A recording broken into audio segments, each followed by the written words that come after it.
November 15th, deer season opening day, the evening here at Tuck's Buck Pole in Houghton Lake. Last year on this day, Bob Garner, Zach and I had our 2 bucks hanging. You were in the UP, had your I was buck. in Menominee, and I had them. And Roger McCarville, who started hunting with us this year. You haven't got a deer in how many years of hunting? 12 years. Okay, and this is continuing the tradition for you. Yes, but you had a chance. I got We'll awful talk close. about that in a little bit later. A great excuse, a great chance. Garner? It's been a great day. It's been a great day, To but get a I deer? don't have any venison yet. We'll remedy that. Zach? Well, we'll be trying here tomorrow. Tomorrow? You didn't get a buck? You had a shot and missed? Yeah. And me? Well, what I came up with for a day of hunting was an expired shell. And I did not get a buck. But don't we agree this was one of the greatest openers? I had more In fun this history? year. More fun this year than ever. It was outstanding. We're going to have a report from the successful hunters on the opening day of deer season, so you stay tuned. I'm Fred Trost. It's Thursday night, time for Michigan Outdoors. Our traditional opening night in Houghton Lake, Tuck's Buck Pole. Craig Tuck had hoisted and scored 70 deer by 8 p.m., 1 buck more than last year. Craig, what do you think about the hunters? Are they happy up here? Everybody that we've talked to, they're not ready to give up yet. They say What? tomorrow's going to be another day. There's a lot of deer.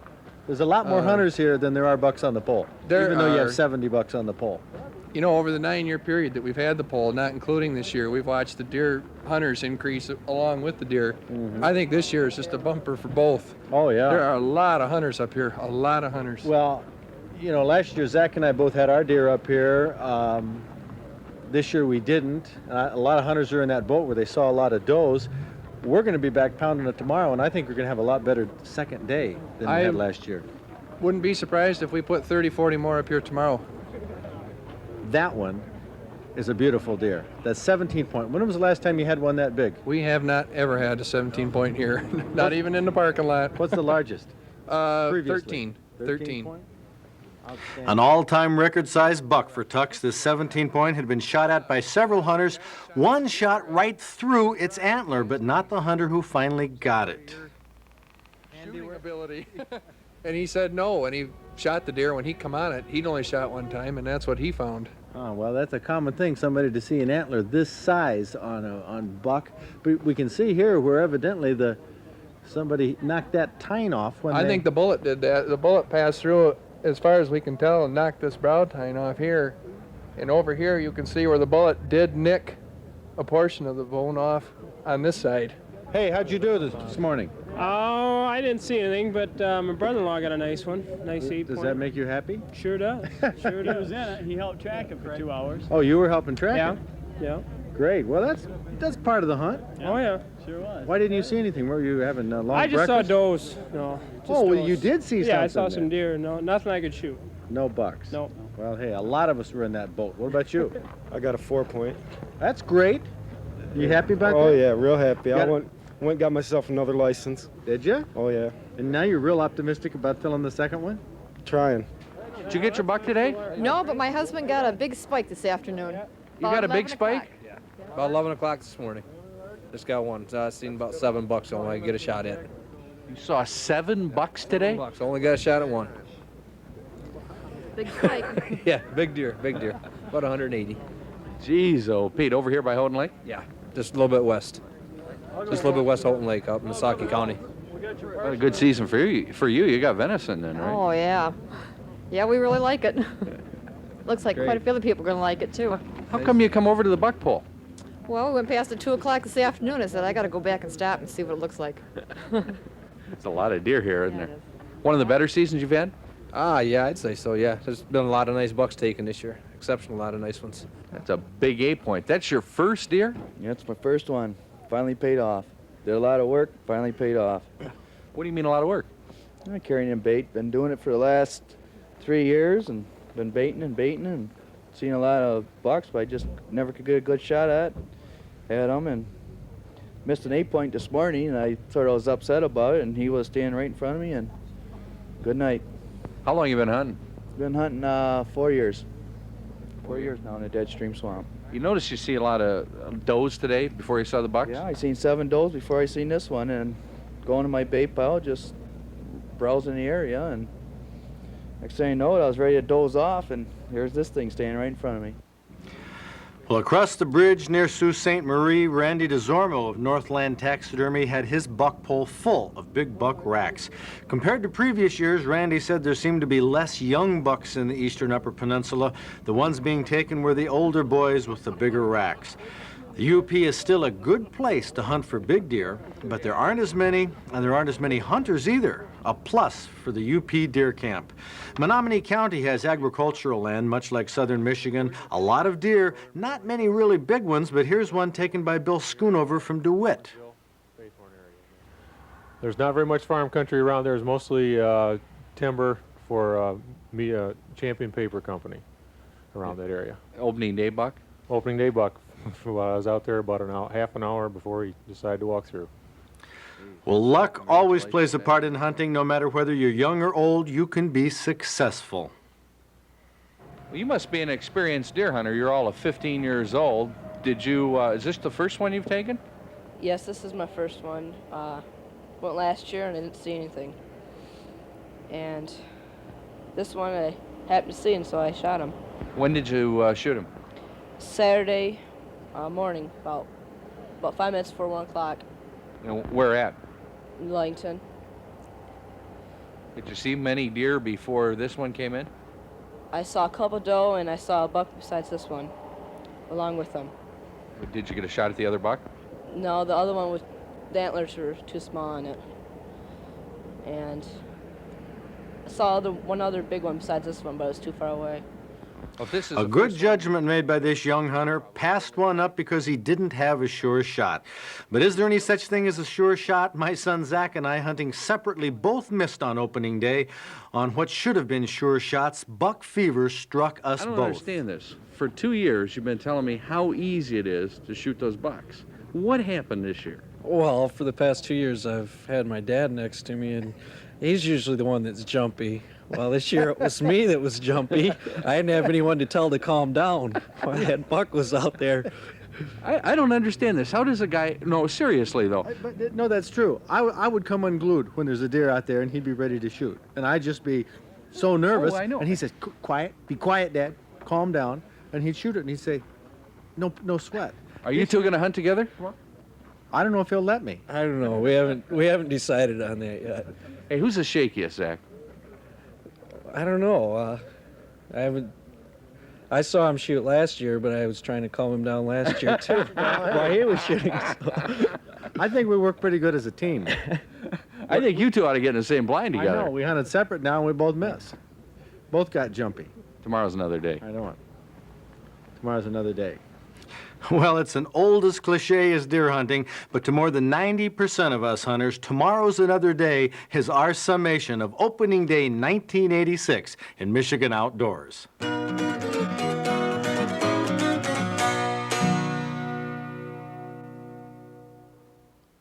Again, Jackson County in the news right here on Michigan Outdoors. Isn't this a massive rack? I can't believe Jackson County. Jeff Ritchie, you're from Dearborn. What are you doing over in Jackson County? Going for the big bucks? Trying to. Boy, you sure did it. How was opening day for you? Seen 2 does all and day. That's it. A little discouraged? Very much. And the second day? He was the only one I seen. What time of day? 1:30 in the afternoon. Well, that's the wrong time to be hunting. You know, you should be having lunch. We weren't really hunting. We were just talking. Who was talking? Me and Dan Latarski. We were talking on top of this hill, and he came crashing through the lowland. So who got him? You did, obviously. Well, I was using slugs. And both of you shot? Yeah, both of us shot. He had buckshot in his gun. I had slugs. So you got the deer? I put my tag on him. Was there any buckshot in the deer? There was one hole. One little hole. Well, sorry for Latarski, but this is a Jeff Ritchie buck. How many points is it? 18, 19. 18, 19. Hey, you know it's going to make a difference on Big Buck Night. What we're going to do is add the outside spread to the number of tines to declare what we call the biggest buck in our Stroh's Hunting Awards, and you're going to get a patch. In fact, I'll give you this patch right here, which is our Stroh's Hunting Award patch. 10 points or better makes it. And you have far exceeded that, close to 20 points. But do you have 20 points? Well, how are we going to count this up? Well, look at this right here. Jeff, what you did, or this may be your buddy, knocked off a tine, maybe with buckshot. Right. How many times did you shoot? 4. Oh, 4, okay. It could have been a slug then. Almost broke this entire brow tine right off. It's cracked right there, and there's several tines missing. So we're going to see through our scoring system if we can't get you a few more points. See, our system is if you can hang a 1-inch ring on the tine, we'll give you that one for a point. Let's see. Here's another easy one right here. It has a little bend in it, so that'll take. We have one here, right there. We're going to try to measure. Now, I don't know if our Judge Brad Bruce is going to call that. I think you might have a point there. Might be a point. You might be close to 20 points, and with a 24-inch spread, walk away with all the accolades. Thank you very much. You've got him tonight. Hey, tomorrow was another day for you. Yes, sir. Great, the second day of the season. Jeff Ritchie, magnificent job. I don't know how Bob Garner can top these in the outdoor headlines, but here's Bob. Operation Moose Lift that took place 2 years ago when we first brought 30 moose into Michigan from Ontario is back in business. The DNR is going back this coming February to get some more moose. For the details, I caught up with Steve Schmidt, Department of Natural Resources veterinarian. Okay, we're going to capture 30 moose, hopefully, and we'll get a 1-to-1 ratio of bulls to cows, 15 bulls, 15 cows. The last time you brought in moose, it would be just about 2 years ago. Last time you brought in moose, you brought in far more cows. That's right. We brought in about 2-to-1 ratio because it was felt that that's the more normal makeup, about 1 bull for 2 to 3 cows in a somewhat dense population. Well, ours is spread out, and so our problem that we're having up there now is we aren't getting all of our cows bred. The bull will stay with a cow for a week, maybe longer. And if he's with 1 cow, he can't be over 2 miles and breeding another cow. So it almost takes a 1-to-1 ratio in a population such as we have. How big of a problem has that been in Michigan, not having enough bulls? Well, a big one. This last spring, we only had 50% of our cows pregnant. Those 50% that were pregnant, though, produced 10 calves. That's seven cows producing 10 calves, a 43% twinning rate. So excellent twinning rate, but we had 7 cows out there that should have been bred that weren't. In a surprise move, the House of Representatives Committee on Towns and Counties reported out a bill to the House floor that would stop local units of government from making their own gun laws. Senate Bill 748 has already passed the Senate by a vote of 30 to 8. Now the stage is set for the House to finally pass it and send it on to the governor. The problem is that there are only a couple of days left in December for the bill to come up for a vote. The National Rifle Association is lobbying hard to pass the bill before the session ends and the bill dies. Representative Jerry Bartnick of Temperance says the votes are there to pass the bill if they can just get the bill up for a vote. And according to Project Sea Grant cooperative extension specialists, the outlook for perch anglers in Lake Michigan is getting better and better. In fact, biologists are saying that in southern Lake Michigan, the numbers of perch are rivaling those of the early 50s. 2-year-old perch were a little over 4 inches in length, which is a good growth rate, although not as good as in the 1970s. What's the reason for the perch boom? It appears that the perch are coming out on top in their competition with alewives for food and space. And deer car collisions have been on the rise all over the state for the past decade, with the biggest increase in southern Michigan counties. Almost 29,000 accidents involving deer were reported to state police in 1985. The accidents cost drivers about $450 million in damages, leaving 1,255 motorists injured and 5 persons killed. The 10 counties with the highest accident rates were Kent, Calhoun, Jackson, Menominee, Montcalm, Berry, Livingston, Midland, Ingham, and Ionia. Counties with deaths reported were Berrien, Iosco, Lapeer, Shiawassee, and Wexford. This is the Chuck DeNault painting on the front. There's a bow hunter hidden in this picture. See if you can find it. We have, by the way, a number of great articles in here on deer hunting, freak antlers. Everybody's interested in these big, freak, unusual antlers. We have articles on deer beds. Dr. Rob Wagner writes a very informative article for deer hunters about where your best chances are of finding deer. Bullet Performance by Jim Carmichael. Cookery, Bob. Oh, We have my cookery favorite. articles. You bet. And our outdoor quizzes and all of our information from the shows with the answers to questions like this in our outdoor quiz. Which activity costs more to the average sportsman, fishing or hunting? Well, both can be done relatively inexpensively by staying close to home, but hunters outspend fishermen when the year is done. According to a 1980 survey, the average American fisherman spent $412 per year pursuing his activity, while the average hunter shelled out $490.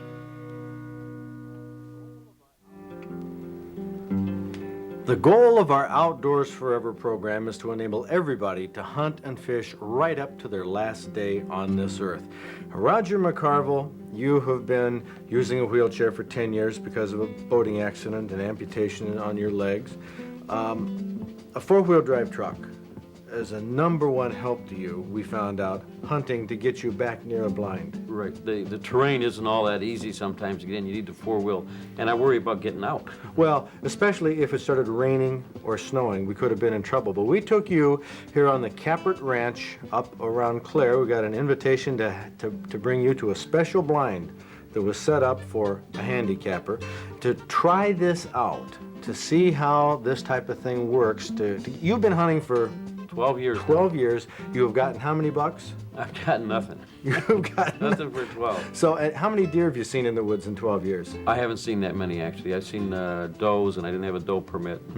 Just a relative handful. Well, Right. we knew that on this property, this private land, which is another help to handicappers, is to get on some private land. If we got you in the right blind at the right location, you'd at least see a lot of deer. Now here's the blind that they had set up, an enclosure, sometimes called a coop or a shack, a glorified blind that even had carpeting inside to help keep it warm.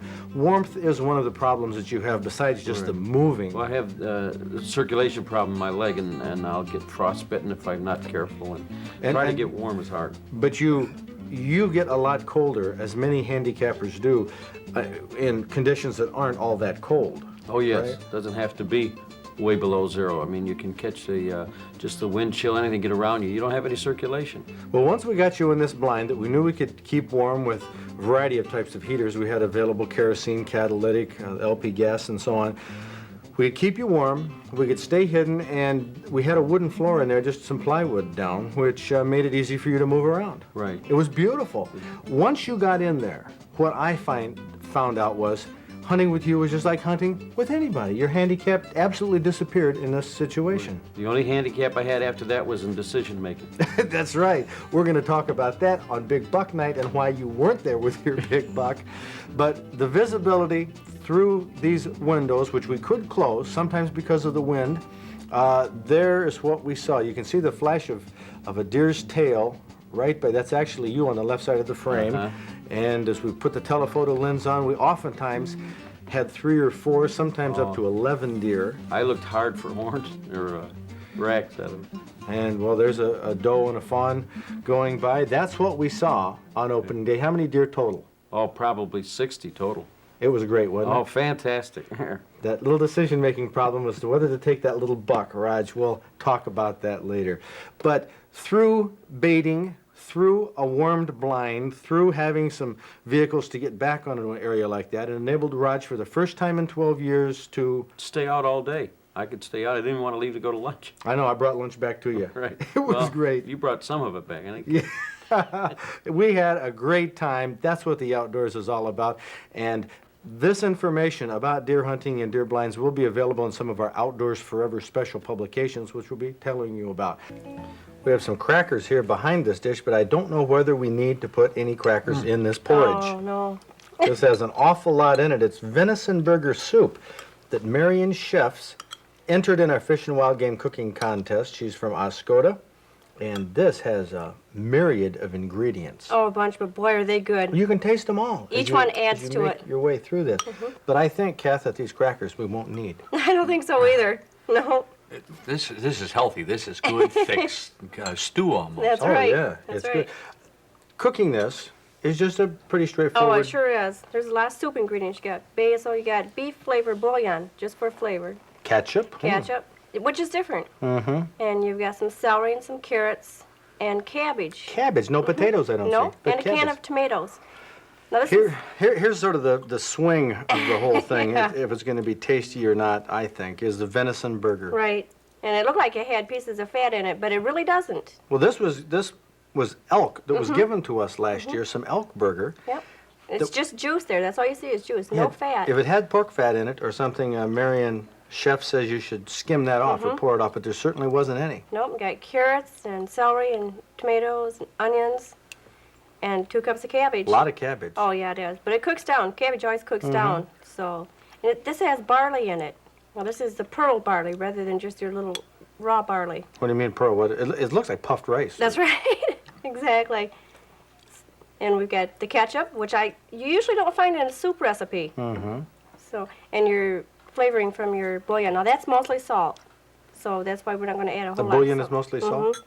Yep. And it does have beef flavoring in it, but it's a lot of salt in it. Got Lowry seasoning salt. And the red you see is paprika. That's what you see in seasoned salt. And it's got some other spices in it. It does have sugar in it. Well, this doesn't have any real hot spices. No, none. Sweet basil. Sweet basil is an One of my herb. favorites. Yeah, and it's mild. It's sort of an oregano type, That's right. although I think I like it better than oregano myself. Yeah, it's not quite as strong as oregano.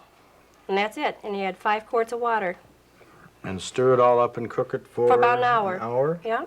And season to taste with salt and pepper. And I don't think it needs any additional salt and pepper. Marion says this was a variation of her mother's hamburger soup recipe, which they tried with venison, and it turned out great. There it is, and you can see in here, well, there's the barley. There's an awful lot. The tomatoes and carrots. What do you think, Bob? You're the connoisseur of I foods. like soup. You know, I order a lot of soup whenever we're on the road, and this is darn good soup, whether it's made with beef or venison or elk or anything else. It's good and it's thick, and it's not a real watery concoction. You can taste the cabbage in it. Just a little bit. The other thing, too, the carrots. The carrots add a lot of flavor to a vegetable soup, and I see so many vegetable soups without carrots. Remember the carrots? Well, she was a runner-up. She had a score of 32. Randy Bell, the chef at the Houghton Lake Holiday Inn, says it has good continuity and texture, prepared well, and flavor is excellent. And we have coming up in another few weeks, we'll have the winner in that category in our Chowder Soups and Stews. It's a winner. You can make a winner, too. Of course, if you have a recipe, you're going to want to send it in to our Fish and Wild Game Cooking Contest. We'll get you information on that later. By the way, get outdoors this weekend. If you didn't get your deer, give it a try. Outdoors is a great place to be. See you next week. No, that's true. I would come unglued when there's a deer out there and he'd be ready to shoot. And I'd just be so nervous. Oh, I know. And he says, quiet, be quiet, Dad, calm down. And he'd shoot it and he'd say, no sweat. Are you two going to hunt together? I don't know if he'll let me. I don't know. We haven't decided on that yet. Hey, who's the shakiest, Zach? I don't know. I saw him shoot last year, but I was trying to calm him down last year too while he was shooting. So. I think we work pretty good as a team. I think you two ought to get in the same blind together. I know. We hunted separate now and we both missed. Both got jumpy. Tomorrow's another day. I know it. Tomorrow's another day. Well, it's an old as cliche as deer hunting, but to more than 90% of us hunters, tomorrow's another day is our summation of opening day 1986 in Michigan outdoors.